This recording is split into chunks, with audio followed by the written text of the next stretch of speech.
Cher ami astronome, bonjour, bienvenue sur la chaîne Fred l'astronome. Je suis Frédéric Bertoni et j'espère que vous allez bien.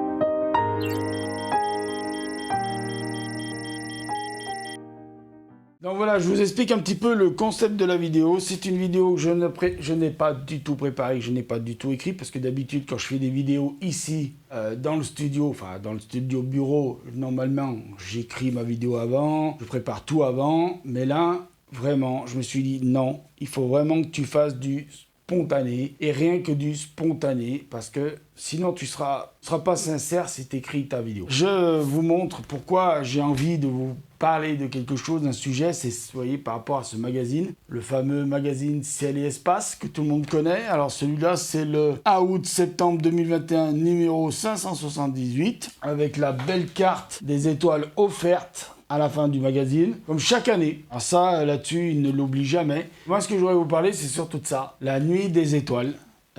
Donc les nuits des étoiles, août 2021, 30 ans. Donc c'est le 7, 8, c'est 6, 7 et 8 août, cette année aussi encore. Et moi, surtout, ce que je voudrais vous parler, je voudrais qu'on fasse quelque chose, parce que moi, bon, je vais vous parler un petit peu de la nuit des étoiles, de mes nuits des étoiles, enfin, souvenirs que j'en ai eu, et surtout de la première, en fait, de celle de 1991. Et si vous faites bien le calcul, le 20 août 2021, j'aurai 45 ans. Donc, si vous enlevez, si vous faites la soustraction 45 moins 30, il reste 15. Et oui, la première nuit des étoiles, j'avais 15 ans. Moi, je voudrais faire un petit truc en commençant la vidéo. Je voudrais que dans les commentaires, en dessous de cette vidéo, vous me mettiez quel âge vous aviez, vous, en 91. Bah, si vous étiez né, parce que peut-être qu'il y en a qui sont pas nés, parce que 30 ans, ça fait loin. Hein. C'est très très loin, 30 ans, vous imaginez. Disons, voilà, ça fait beaucoup d'années, 30 ans. Ça fait beaucoup, ça fait trop pour moi. Dites-moi dans les commentaires si vous étiez né en 91, si vous êtes né en 91, dites-le, hein, vous êtes né en 91, il n'y a pas de honte non plus à être né en 91, hein, moi je suis né en 76. Mettez votre souvenir à vous, voilà, de la nuit des étoiles, de votre première nuit des étoiles, ou même si vous n'êtes pas né en 91, vous êtes né après, et ben mettez le plus beau souvenir que vous avez eu de la nuit des étoiles en témoignage, donc dans le commentaire de cette vidéo. Voilà, allez-y, n'hésitez pas, à vos claviers. C'est parti, mais quand vous en aurez fini de regarder la vidéo, bien sûr. Hein. Donc moi, en 91, donc j'avais 15 ans.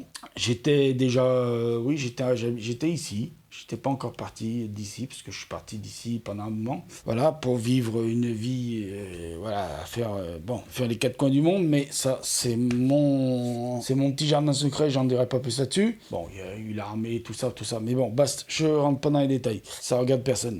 Donc en 91, oui, moi j'étais, donc oui, il y avait vous vous rendez compte? Il y a eu, donc comme je lis là, parce que je me sers un peu aussi de l'éditorial de monsieur Alain Sirou, hein, faut le dire quand même, hein, c'est pour ça que je regarde sur le côté, parce que j'ai lu son éditorial là tout à l'heure, et c'est ça un peu qui m'a donné l'idée de faire la vidéo. Très très très bon éditorial, monsieur Alain Sirou, je vous le dis, monsieur Alain Sirou, vous avez une plume, pouah, je pense que vous êtes le meilleur en éditorial. Vraiment, vous êtes le meilleur de tous les magazines que je suis abonné, Science Avenir, Science et Vie, La Recherche, Pour la Science, et je t'en passe les meilleurs. Je pense que vous êtes le meilleur en éditorial. Je vous le dis honnêtement, parce qu'ils sont toujours très plaisant à lire. Ça, je voulais le dire, et voilà. Donc, en 91, il y a un informaticien donc britannique nommé Tim Berners-Lee, publie au CERN la première page web sur Internet. Imaginez, c'est...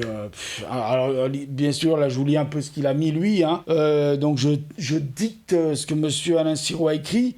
Donc, l'Empire soviétique éclate, la guerre du Golfe libère le Koweït, Edith Cresson devient la première ministre en France, hein, donc une femme ministre. Mais surtout, ce qui va vous intéresser, bon, il y a eu 3 millions de chômeurs. Et dans l'espace, le fameux télescope spatial Hubble, lancé 1 an plus tôt, eh ben, je vais vous dire, ça, c'est formidable. Ça, c'est formidable parce que merci, monsieur Alain Sirou, de l'avoir écrit.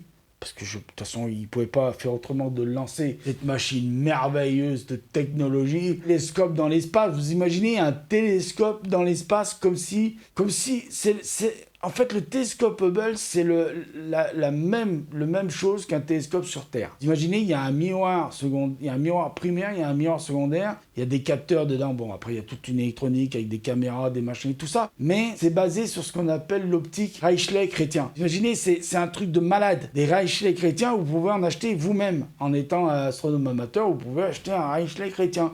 Eh bien, dites-vous que, alors, bien évidemment, il y a une énorme différence quand même technologique entre Hubble et celui que vous allez acheter au commerce, hein, bien évidemment. Mais c'est basé sur le même principe d'optique, vous imaginez. Et après, bon, il y a toute l'électronique qui va avec, les gyroscopes pour qu'ils tiennent en place, pour pouvoir le pointer, le manipuler, tout ça depuis le sol. Voilà, avec tout un système de communication et tout ça. Enfin, pour l'époque, vous imaginez, en 90, on lance un télescope dans l'espace. Alors moi, pendant les 15 années auparavant, j'ai vécu à travers le ciel et l'espace toute l'épopée de la fabrication de ce télescope, un peu comme on vit en ce moment pour le James Webb Space Telescope, hein. Exactement la même chose, hein. Ça fait combien de temps que ça dure cette histoire de James Webb Space Telescope et qu'on attend tous qu'il soit lancé dans l'espace et que dans un an ou deux on puisse enfin voir les images qu'il va donner, voir ce qu'on appelle la première lumière. C'est vrai qu'en 91, l'année de création de la Nuit des Étoiles, on a eu les premières images de Hubble et ça a été le drame. Ça a été le drame parce que c'était flou. C'était flou. Bon, il y a eu un défaut sur le miroir primaire. Bon, voilà, il était astigmate ou je sais plus l'autre, enfin, ou presbyte, enfin, peu importe. Mais disons qu'il y a eu un problème. Moi, mon deuxième souvenir, alors mon premier, c'est de le voir. Mon premier, c'est de voir ce télescope rentrer à l'intérieur de la navette spatiale. Alors, le nom de la navette spatiale, je ne l'ai plus. Je le mettrai là, mais si je me suis trompé, n'hésitez pas gentiment de me le faire remarquer dans les commentaires, parce que c'est toujours intéressant de donner le nom de cette navette, mais de voir ce télescope rentrer à l'arrière de la navette, vous savez, à la navette spatiale, il y avait donc un espèce de gros coffre, hein, on va appeler ça un gros coffre pour simplifier le truc, et vous aviez le télescope qui rentrait dedans. Et après, quelques heures plus tard, vous le voyez, le bras de la navette qui se déploie avec cet énorme engin au bout de ce bras qui est là dans l'espace et qui est lâché dans l'espace et tout ça. Waouh, mais ça, c'est aussi magnifique que d'avoir vu Thomas Pesquet sortir en scaphandre extravéhiculaire avec les bandes rouges dessus qui indiquent qu'il était commandant de la sortie extravéhiculaire. C'est aussi magnifique que ça. Vous imaginez, c'est waouh, c'est sublime. Sublime, sublime, sublime. Moi, je dis que c'est dommage qu'il y ait des gens qui n'ont pas vu ça. Alors, vous pouvez aller maintenant sur YouTube, hein, vous allez voir, vous les verrez les images. Hein. Des images, bon, qui sont pas très jolies, pas très belles, parce que c'est vrai que les caméras à l'époque, c'était pas du top, hein, mais bon, basta. Mais on a quand même vu ces images-là magnifiques, moi à la télé, parce que bon, Internet, c'était pas vraiment développé à l'époque, hein, mais magnifiques. Et on attendait les images à la télé, au journal télévisé. Moi, je me rappelle, je m'étais assis carrément devant la télé, j'attendais ça, là, comme un fou de voir les premières images. Et quand on a vu les premières images qu'elles étaient floues, bon, bah voilà, ça a été la douche froide. Hein. Ça a été la douche froide pour l'ESA, parce que l'ESA a participé au télescope. Ça a été la douche froide pour la NASA, pour le Jet Propulsion Laboratory, enfin pour tous ceux qui ont participé au financement et à ce télescope. Après, il y a eu cette fameuse belle image, moi aussi, que je m'en souviens, de voir cette autre navette qui avait amarré le télescope. Et vous vous rendez compte, à 450-500 km au-dessus de la Terre. Et de voir ces tout petits astronautes là, pas grand, devant cet énorme engin, deux énormes engins, parce que la navette c'est un énorme engin, pour transporter Hubble c'est un gros engin la navette, hein. Donc vous imaginez deux énormes engins comme ça, et ces deux petits bonhommes tout blancs là, comme les Playmobil, autour de cette grosse bestiole en train de lui ouvrir le ventre pour lui rendre la vue, quoi, pour le faire évoluer, tout ça, pour lui faire une mise à jour matérielle, une mise à jour logicielle, enfin peu importe, mais lui rendre la vue surtout, parce que c'est dommage d'avoir un télescope aussi bon et qu'il ait la vue floue. Donc c'est vrai qu'on lui a rendu la vue. Après, bah voilà, explosion d'images merveilleuses. Et oui, il y en a plein qui vont dire oui, deep field, ultra deep field. Oui, d'accord, mais non. Non, pour ceux qui l'ont vécu en direct, comme moi je l'ai vécu, avec ce grand monsieur planétologue, monsieur André Brahi, là, à la télé, à vous expliquer ce qu'on est en train de voir, c'est-à-dire cette comète Schumacher-Levy 9, filmé par le télescope Hubble, rentré en collision avec Jupiter. Moi, je suis désolé, vous allez pouvoir me dire tout ce que vous voulez, ouais, l'image de ceci, l'image de cela de Hubble. Bravo, oui, magnifique, mais il était fait pour ça au départ, je vous rappelle. Il était fait pour nous montrer l'univers tel qu'il est et avec des belles images. Mais là, nous montrer quelque chose qui à la fois nous montre la beauté de la nature et l'effroyable mise fin de la nature. Vous imaginez s'il n'y avait pas eu Jupiter, cette comète aurait pu s'écraser sur la Terre. Et vu les dégâts que ça avait fait, les traces que ça avait laissées sur la surface nuageuse de Jupiter, parce que c'est une boule de gaz, Jupiter, hein, donc c'est des nuages qui tournent,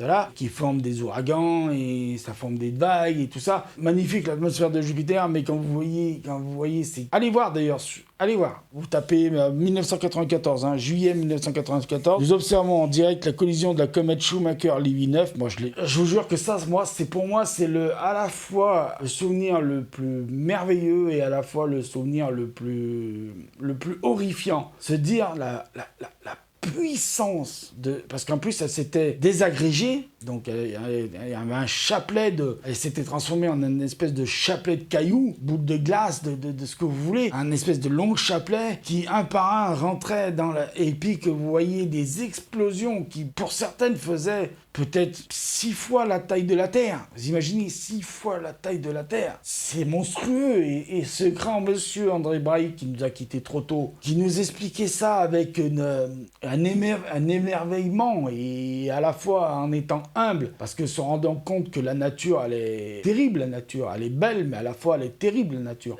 Et de voir ces gros blocs rentrer dans l'atmosphère de Jupiter et faire des explosions comme ça là. C'était pour moi ce sera ça la plus belle image de 94. Et puis bon, on peut pas faire autrement que de faire un cocorico. Je vais en finir là avec cette vidéo. Je vais pas la faire trop longue parce qu'après il y a plein d'autres souvenirs. J'en suis sûr qu'il y en a plein qui vont me mettre plein de souvenirs et tout ça. Par rapport à ces 30 ans de Nuit des Étoiles, c'est quand on nous annonce que à l'OHP, donc l'Observatoire de Haute-Provence, Michel Mayor et Didier Queloz, donc Michel Mayor étant le professeur, Didier Queloz étant l'élève, doctorant, découvrent la première exoplanète tournant autour d'une étoile ressemblant presque au Soleil, parce qu'en ayant 1 milliard d'années de plus que le Soleil, mais bon, très ressemblant au Soleil de ce qui sera dans 1 milliard d'années, une géante gazeuse, une Jupiter chaude, comme on appelle, très proche de son étoile. Donc,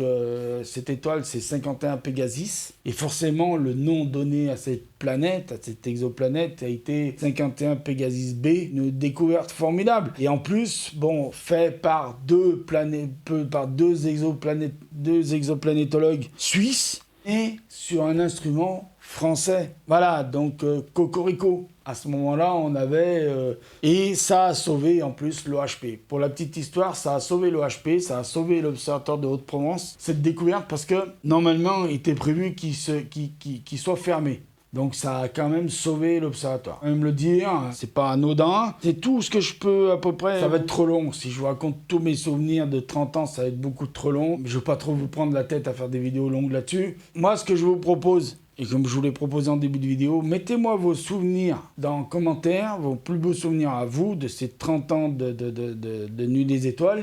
Même si c'est une observation. Par exemple, vous avez observé pour la première fois Jupiter, ou vous avez observé pour la première fois Saturne, ou une nébuleuse, un objet du ciel profond.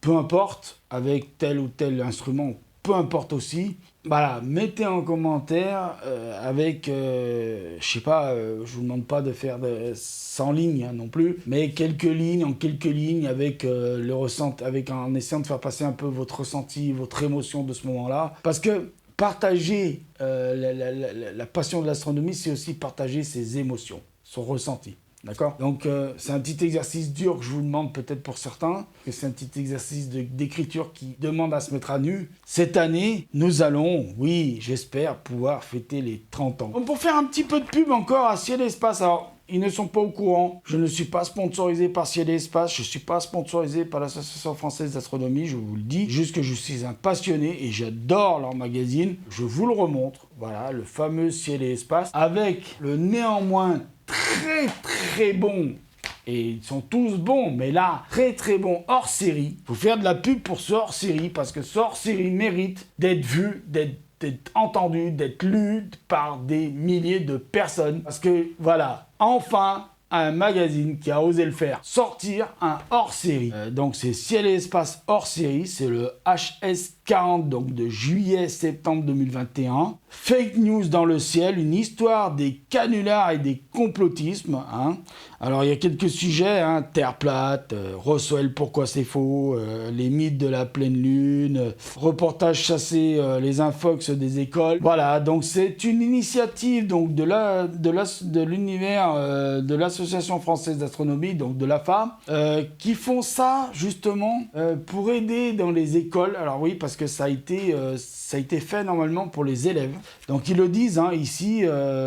Conscient des enjeux de société que représentent les infox et leur prolifération par les réseaux sociaux, l'Association française d'astronomie s'est mobilisée pour concevoir une action de formation et d'éducatrices et d'éducateurs à la conduite d'animation L'info sans défaut, s'appuyant sur l'expérience de son équipe de journalistes scientifiques professionnels. Donc le ministère de la Culture, je prends un peu le temps pour vous lire tout ça, le ministère de la Culture soutient ce projet dans le cadre de l'éducation aux médias et à l'information. C'est très très important. Donc voilà, donc je ne vais pas tout vous lire, mais parce que, enfin si, je peux vous lire le reste, mais parallèlement à la rédaction de Ciel et Espace, a conçu le hors-série que vous avez entre les mains.